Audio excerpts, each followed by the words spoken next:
연말 되니까 약속 많으시죠? 저희 엄마가 작년 연말에 이런 일이 있으셨어요. 친구분들이랑 모임 가셔서 해물찜을 드셨다고 하더라고요. 그리고 다음날 아침에 혈당을 재봤는데 왜 이렇게 높지? 하셨던 거예요. 평소에는 108, 110 이렇게 나오는데 그날은 평소보다 훨씬 더 높았다는 거예요. 엄마 말로는 특별히 많이 드신 것도 아니고 평소처럼 양을 지켜서 드셨다는데 말이죠. 근데 아침에 눈 떴을 때 몸이 조금 무겁고 얼굴이 살짝 붓고 조금 피곤해 하시는 것 같긴 하더라고요. 그때 이런 생각이 들었어요. 어제 술도 안 드셨다는데 왜 그럴까? 근데 이게 저희 엄마만의 이야기는 아니더라고요. 연말만 되면 공복 혈당이 120, 130에서 안 내려오고 얼굴은 퉁퉁 붓고 전날 회식 여파로 하루 종일 피곤해하는 이런 분들이 정말 많으시더라고요. 그런데 대부분 분들이 어제 술 때문인가 보다 하고 그냥 넘기시는데요. 제가 찾아보니까 진짜 원인이 따로 있더라고요. 실제로 연구를 보면요. 기름진 음식에 탄수화물까지 같이 먹으면 다음날 아침 공복 혈당이 확 올라간다고 해요. 왜냐하면 간이 밤새 포도당을 더 만들어내거든요. 여기서 아주 잠깐만 우리 몸속의 원리를 딱 30초만 짚고 넘어갈게요. 이걸 알아야 내 몸을 지킬 수 있거든요. 우리 간은 평소에 두 가지 일을 하는데요. 하나는 해독이고 하나는 또 혈당 조절이에요. 그런데 술이 딱 들어오잖아요. 간한테는 비상이 걸리는 거예요. 야, 알코올 독이 들어왔다. 하던 일 다 멈춰. 이렇게 되는 거죠. 그럼 간은 혈당 조절이고 뭐고 밤새도록 알코올을 해독하느라 정신이 없어요. 그 사이에 우리가 먹은 안주, 튀김, 전, 치킨 이런 탄수화물들이 혈액 속에 둥둥 떠다니는데 아무도 이걸 처리를 안 해주는 상황이 되는 거예요. 그래서 술 마신 직후에는 혈당이 떨어지는 것 같다가 새벽이나 아침에 갑자기 반동해서 혈당이 미친 듯이 치솟는 겁니다. 그래서 당뇨인에게는 술 자체보다 술과 안주 조합이 훨씬 더 위험합니다. 그리고 겨울만 되면 아침 혈당이 더 잘 오르는 이유가 있어요. 겨울에는 우리 몸이 생존 모드로 들어가거든요.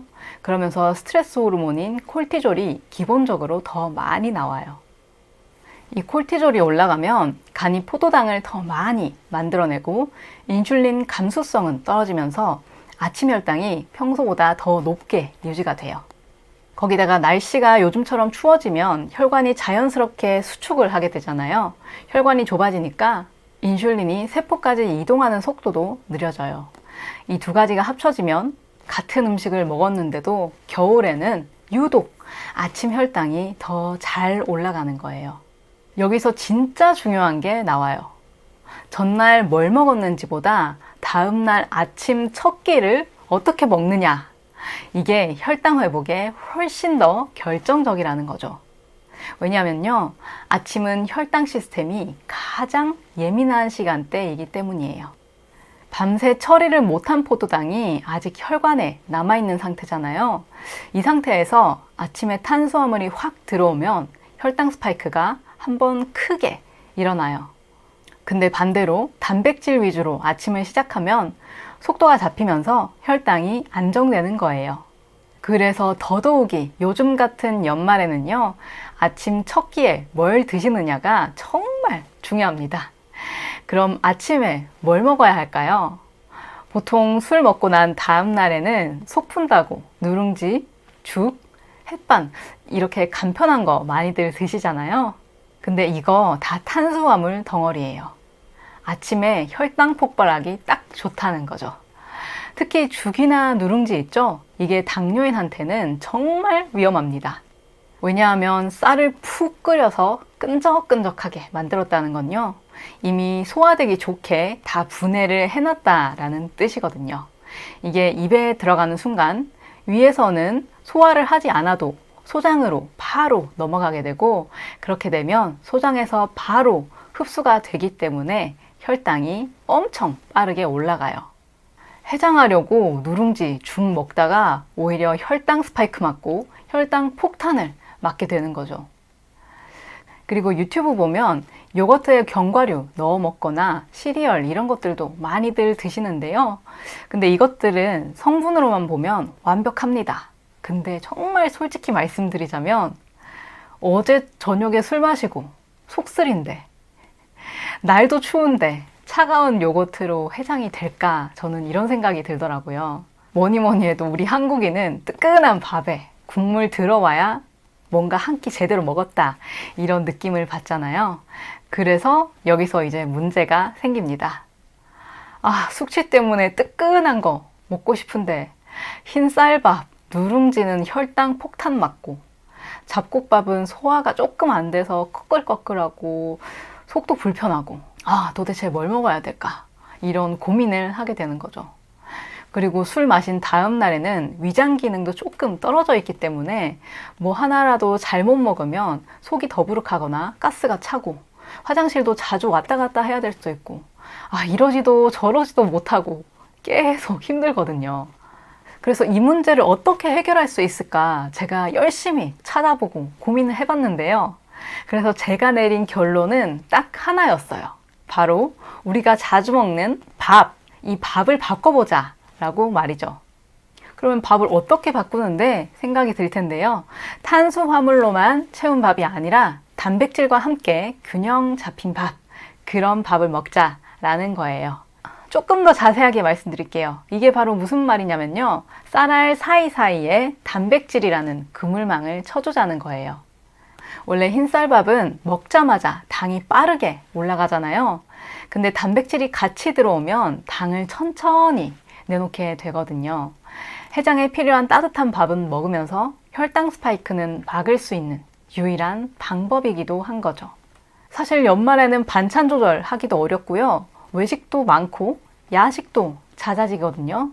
그래서 딱 하나 집에서 먹는 밥, 이 밥을 단백질이랑 같이 먹어보면 어떨까 이 생각이 들었어요. 이거 하나만 바꿔도 혈당이 정말 안정되니까요.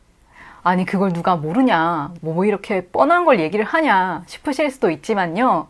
사실 제가 드리고 싶은 말씀은 당뇨는 오로지 약만으로는 해결되는 병이 아니기 때문에 계속해서 이 생활 습관을 고치는 쪽으로, 생활 습관을 개선할 수 있는 방향으로 제가 말씀을 드리는 거예요. 당뇨는 생활 패턴 전체가 만들어내는 병이잖아요.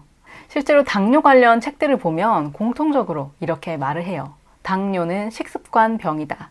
증상만 누르는 약으로는 근본적인 해결이 안 된다. 그리고 전문가들도 많이들 말씀을 하세요. 식사 관리가 잘 되고 혈당이 안정적이고 합병증이 없다면 절제된 음주는 괜찮다라고 말이죠. 대신에 안주 선택이 혈당을 결정한다고요. 결국 당뇨는 연속성의 병 아닐까라는 생각이 들어요.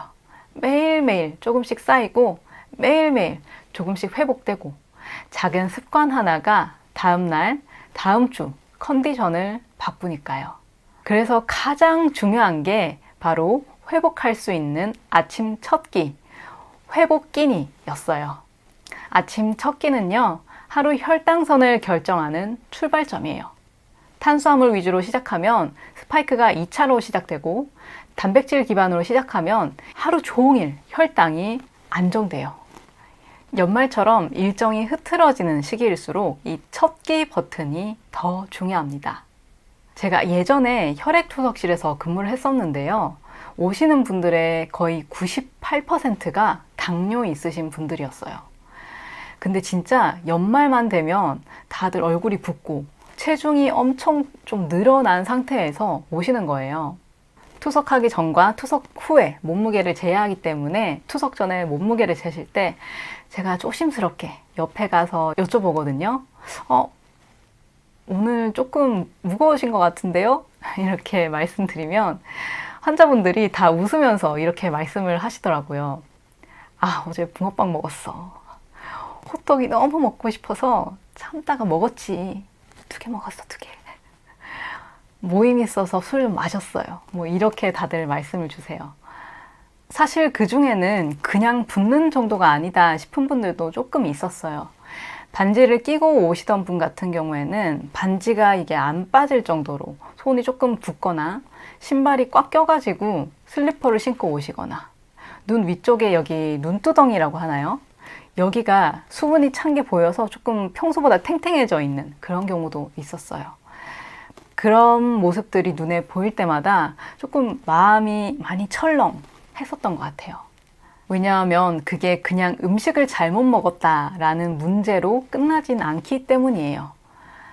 투석을 하시는 분들의 몸은 아주 조그만 탄수화물에도 바로 반응이 확 와버리는 상태일 가능성이 높아요. 그래서 조금 더 조심을 해주셔야 되고, 그렇기 때문에 이 식단 조절이 얼마나 힘든지도 저희도 옆에서 보면서 조금 많이 속상해하는 경우가 많습니다. 마음 아파하는 경우가 많아요. 그분들이 아파서 오시는 게 저희한테는 그냥 해야 하는 일, 그런 업무처럼 다가오는 게 아니라요. 매일 보던 분들이니까 가족처럼 느껴지는 마음이 크거든요. 그래서 그게 저는 더 마음이 아프더라고요. 그래서 평소보다 붓기가 심한 날, 혈당 많이 오른 날 오시면 환자분들이 싫어할 거 알지만 저희가 가서 조금 왜 그렇게 많이 드시고 오셨어요? 응? 이러시면 안 돼요 라고 조금 애정 어린 그런 말씀을 건네드리기도 했습니다. 그런 상황들을 정말 많이 보면서 제가 그때 깨달았던 것 같아요. 이거는 혈당 수치 싸움이 아니라 생활 습관, 루틴의 싸움이구나. 무슨 음식을 먹었냐 보다 다음날 아침을 어떻게 시작하느냐, 그리고 그 혈당을 어떻게 회복하느냐, 이게 전날 전체 컨디션을 결정하는 것이구나 라고요. 그래서 여러분들께도 항상 말씀을 드려요. 연말 외식 다녀오세요. 괜찮아요. 근데 다음날 아침 한 끼는 꼭 안정적으로 시작해보세요. 그리고 회복 혈당, 회복하고 싶은 혈당의 수치를 딱 정해 놓으시라고요. 왜냐하면 목표가 있으면 스트레스도 덜 하고요. 내가 어느 정도 노력을 하면 이 회복 혈당에 다다를 수 있겠구나 라는 희망이 생기기 때문에 평소보다 더 열심히 하게 되거든요. 그래서 제가 이런 정보들을 드리는 것뿐만 아니라 현장에서 수백 번, 수천 번 봐온 그런 장면들을 떠올리면서 마음을 담아서 이야기를 드리고 있는 거예요. 혈당 조절은 내 의지로 할 수 있지만요. 연말에 잡히는 회식, 외식, 약속은 사실 못 막는 경우도 많아요. 하지만 우리가 다음날 아침 첫 끼만큼은, 그리고 회복 혈당만큼은 딱 정해놓고 안전하게 시작하는 게 좋아요. 붓기, 혈당 곡선, 컨디션, 피로감 다 여기서 갈리거든요.